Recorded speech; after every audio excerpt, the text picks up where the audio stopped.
saya itu terbiasa gini, Bli.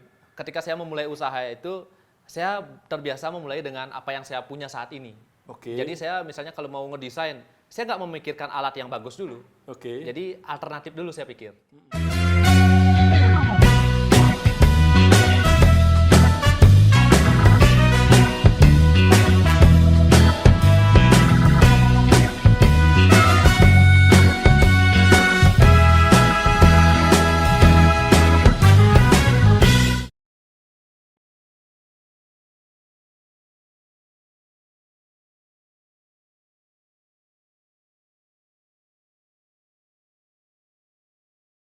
Sahabat Bantara, dimanapun berada, berjumpa kembali dalam podcast Bantara Budaya untuk menghadirkan karya seniman dari berbagai bidang di seluruh Indonesia.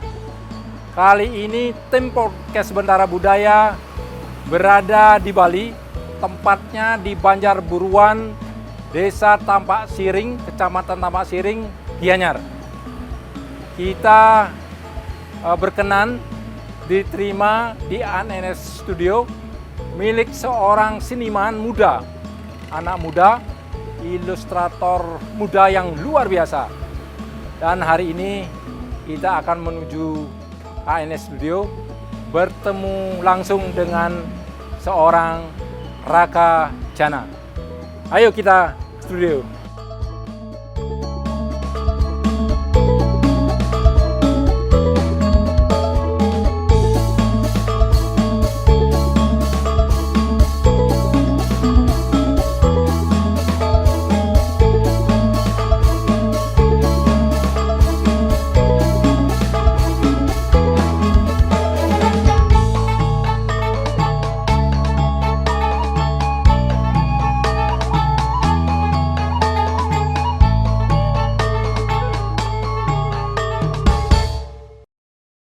Sahabat Bantara, saya sudah berada di studio milik Raka Jana dan kebetulan sudah ada nih di samping saya.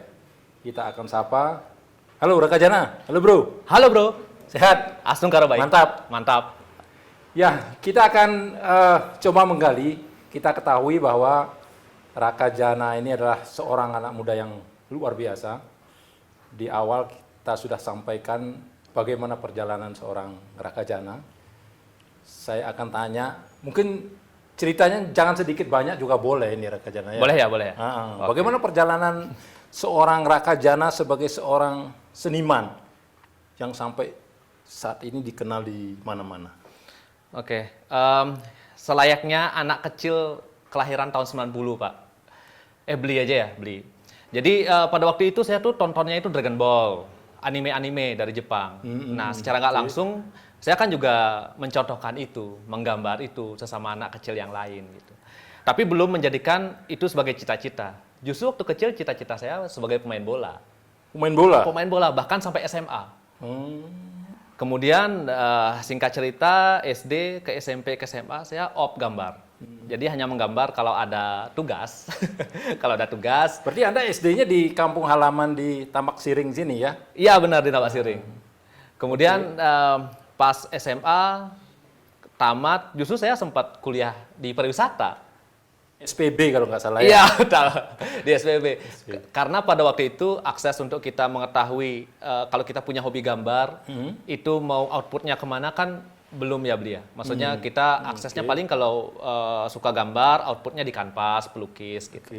Tapi syukurnya ketika di 2009, itu Facebook mulai naik. Facebook mulai naik, kemudian dari sana saya tahu bahwa ternyata kita punya hobi gambar, outputnya banyak gitu. Outputnya bisa jadi kaos, bisa jadi video game, bisa jadi animasi gitu. Sehingga wah, tontonan saya waktu kecil ternyata ini nih bidangnya. Ada manfaatnya juga ya? Ada ya, gitu. Karena memang di tahun 90, Anda kan lahir tanggal 6 Maret 1991. Benar. Sekarang usia Anda 31 tahun, Ya. Anda termasuk gen milenial. Oke. Memang tahun itu hiburan satu-satunya di TV itu adalah kartun ya, kalau nggak salah. Jepang ya. Anime ya. Animasi Jepang ya. Iya. Nah, itu juga memberikan inspirasi bagi Anda dong. Sangat, pada saat kecil. sangat, sangat besar pengaruhnya. Kira-kira ada nggak apa namanya ingatan Anda sampai sekarang waktu kecil itu Anda suka gambar apa sih gitu?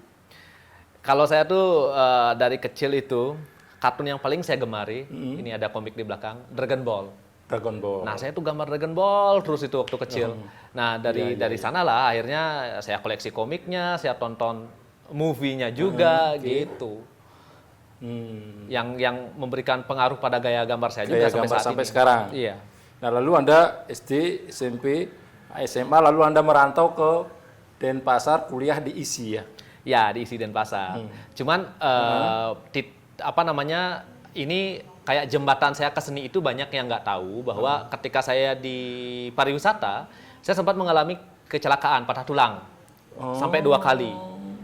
Jadi itu memaksa saya untuk istirahat. Jadi Itu berapa lama? mungkin ada 6 bulan, 7 bulanan kali. Nah, di sela-sela istirahat itu orang tua saya itu nyaranin, ini ada nih kerjaan jaga galeri. Oke. Galeri lukisan di Ubud. Akhirnya saya jaga galeri di sana. Nah, karena jaga galeri itu, saya itu ketemu banyak seniman yang akhirnya memunculkan jiwa seni saya lagi nih. Mulai menggambar lagi, mulai sketsa. Kemudian beberapa seniman tuh nyaranin, kamu kuliah aja di ISI Denpasar. Kuliah seni. Akhirnya setelah 6 bulan saya kerja di galeri tersebut, saya ke ISI Denpasar. Saya ingat tuh bulan Agustus Berarti di SPB Anda berhenti? Enggak, saya tamat. Sampai selesai? Sampai selesai, saya setahun di sana. Oh, ngambil diploma 1 ya? Ya, diploma 1. Lalu Anda di ISI mengambil jurusan Desain Komunikasi Visual? Benar. Terus selama Anda kuliah, saya pernah lihat itu di CV Anda jualan, reseller segala macam ya. Bahkan Anda kos di dekat-dekat kampus ISI ya. Ya. Ya karena gini, saya ada cerita sebelum saya berangkat ke sini, anak saya nanya, Oke. sebetulnya anak saya seumuran Anda ini. Oh ya. Dia nanya, Aji, ya kalau orang Bali itu manggil bapak itu kan Aji ya. Ya. Mau kemana? Saya mau ketemu Raka Jana. Dia cerita, wah Raka Jana, itu dulu kos di samping SMA 3. Gitu. Sebetulnya anak saya masih sekolah di SMA 3, Anda di ISI. Iya, saya di Sering ISI. lewat katanya. Benar. Anda nongkrong di depan kos itu. Gitu. Iya. Itu ada cerita menarik nggak kira-kira pengalaman Anda kuliah, lalu Anda in the cost di situ, terus reseller kaos juga kan? Ya. Lalu pernah Anda dapat order, Anda harus ke mana? Warnet. Warnet. Gimana itu ceritanya? Iya. Jadi saya itu terbiasa gini, beli. Ketika saya memulai usaha itu, saya terbiasa memulai dengan apa yang saya punya saat ini. Oke. Jadi saya misalnya kalau mau ngedesain, saya nggak memikirkan alat yang bagus dulu. Oke. Jadi alternatif dulu saya pikir. Nah, jadi sebelum saya ke warnet itu, saya sebenarnya kan reseller dulu. Saya sekolah SMA di Denpasar. Teman saya itu beberapa itu punya clothing line, punya usaha baju. Iya. Nah, saya yang namanya umur segitu tuh pengen juga gitu nyari uang, rasanya punya uang sendiri. Terus saya tanya teman saya yang punya clothing, punya usaha, boleh nggak saya bantu jualan? Oh boleh, ini baju harga 80.000 gitu. Saya jual di kampung saya itu 100.000. Wah, gila. Lumayan 20.000. Tapi Hampir 20% ya. ya. Gimana cara kerja efektif tapi cuan gitu. Jadi otak bisnisnya sudah mulai muncul. Muncul. Ya lalu gimana? Lalu karena saya jualan kaos yang ada gambarnya, otomatis ketika di desa itu anak-anak SMA itu juga pengen gitu kayak bisa nggak buatin kita baju nih, baju kelas gitu. Anak-anak SMA kan pengen tuh samaan bajunya. Terus saya bilang, bisa, gambarnya bisa nggak? Bisa gitu. Padahal saya nggak bisa gambar. Cuma saya bilang aja bisa gitu. Urusan belakang nanti ya. Ya, pokoknya pukul dulu sih ke belakangan gitu. Iya. Cuman dari sana saya mikir tuh, gimana nih saya nggak punya alat, saya juga nggak punya skill gambar, gimana ya? Akhirnya saya ke warnet, beli. Ke warnet saya tanya-tanya orang sana, ada nggak aplikasi untuk edit gambar nih gitu. Wah ada nih. Nah dari Corel warnet itu Draw ya, zaman itu. Corel ya. Corel aplikasinya. Oke ya. Dari sanalah akhirnya dapat ilmu, maksudnya nanya-nanya di warnet itu. Nanya bahwa nih gimana caranya nih dari kertas dibawa ke digital, oh ini di scan, secara gak langsung ngalir gitu aja. Akhirnya dari sana dapat reputasi, oh beli Raka Jana bisa gambar juga ya. Bisa. Gambar di kaos desain gitu ya. Desain akhirnya. Oke. Berarti Anda sambil kuliah buat desain dengan fasilitas apa adanya Apa begitu ya. adanya. Itu ada motivasi apa ya kira-kira untuk ingin membantu orang tua atau bagaimana biar dapat penghasilan sendiri? Atau memang senang aja itu? Senang aja sih. Si waktu gitu? Senang aja beli karena maksudnya saya itu senang ketika apa ya? Ketika satu saya punya karya pada waktu itu ya. Oke. Nggak ada hubungan dengan uang sebenarnya. Maksudnya saya punya karya, ketika karya saya dijadikan kaos dan dipakai orang, itu apresiasi menurut saya. Betapa senangnya. Berarti orientasinya karya. bukan uang sebetulnya. Iya, iya. Lebih kepada bagaimana karya seorang Raka Jana itu dihargai. Dihargai. Dinikmati oleh semua orang. Iya, sampai saat ini pun maksud saya ya uang itu bonusnya gitu. Yang penting kan kita buat karyanya dulu nih yang Iya, bagus iya, iya, gitu. iya. Ya kalau tadi misalnya disambungin ke yang saya ngekos di SMA 3, Betul, saya berpikirnya minimalis saja Pak Agung. Karena sekarang saya kuliah di ISI. Habis itu kayak apa ya? Saya kalau saya ngekos jauh kan naik motor, bensin. Kan? Nah, jadi saya pilih kos yang dekat, kemudian ya udah saya jalan setiap Sejalan hari. kaki ya. Ya, dulu awal-awal juga saya tuh lebih apa ya, pengen belajar gambar, saya nggak punya kertas. Saya mengutin tuh kertas-kertas yang udah ada kayak poster-poster itu, kayak iklan-iklan. Belakang kan masih kosong. Nah, saya pungut, saya pakai gambar. Sampai sekarang masih kertasnya itu.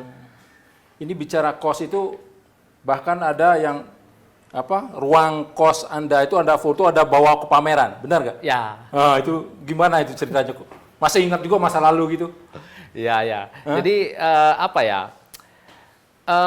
Kalau waktu itu tuh saya kosan itu saya sulap tuh. Saya sulap menjadi kayak layaknya sebuah studio gitu. Saya sulap layaknya sebuah studio.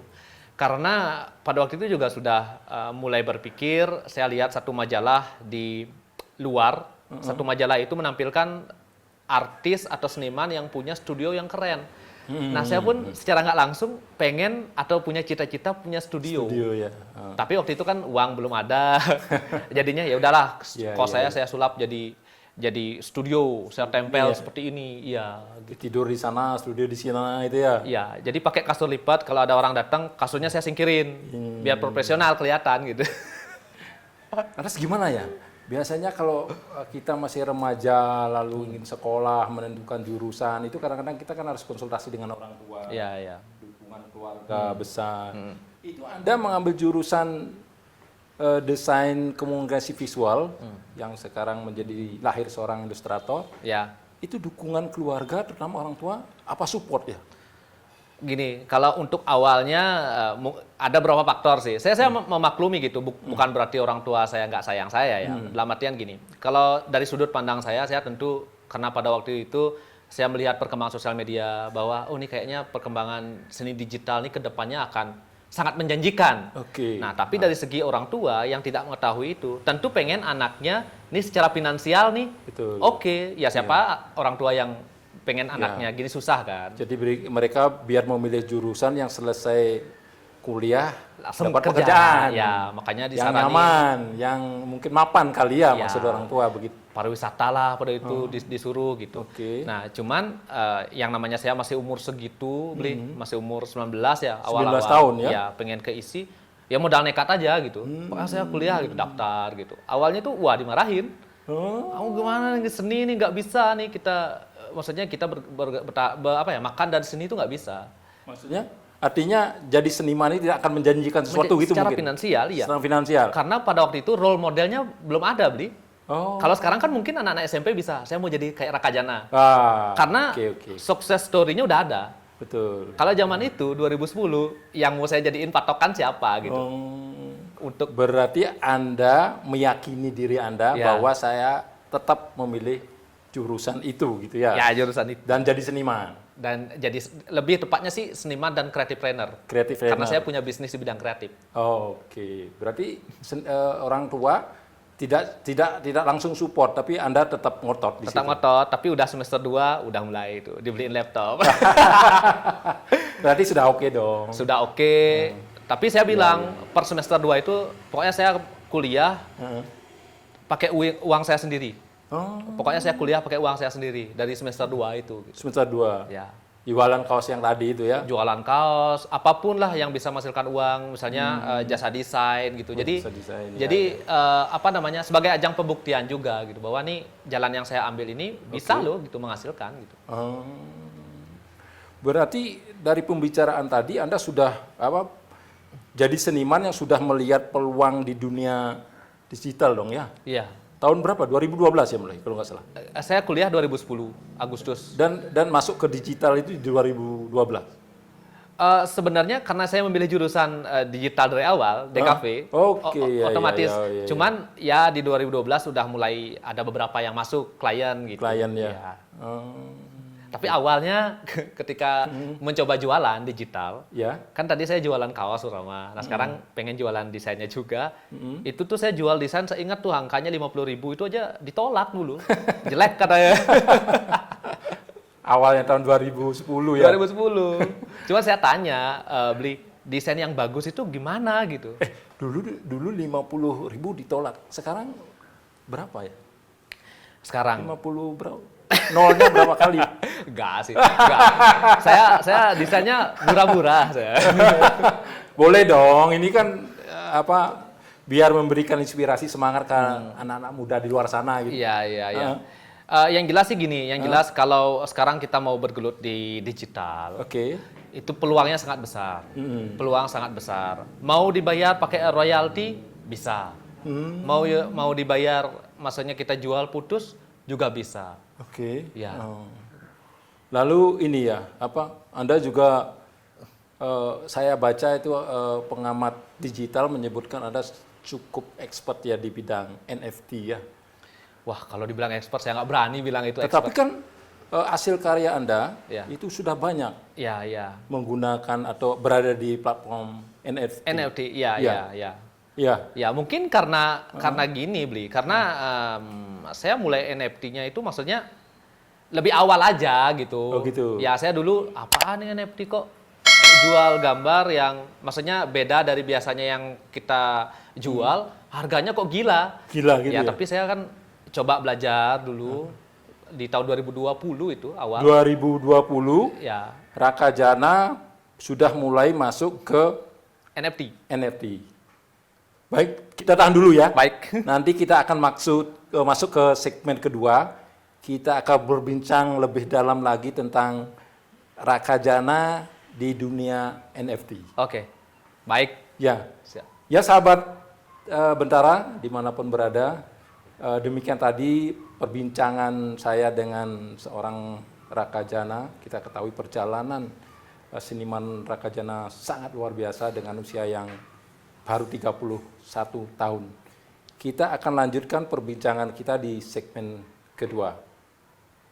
Sekian sahabat Bentara, sampai ketemu di segmen kedua hanya di podcast Bentara Budaya. Di sana itu ya kerjaan saya bukan melukis, saya di sana itu ya nyapu, masak, ngepel gitu. Oh, malah di sana tukang sapu ya? Iya, tukang sapu. Jangan lupa like, komen, share dan subscribe channel Bentara Budaya, serta nyalakan lonceng notifikasinya ya.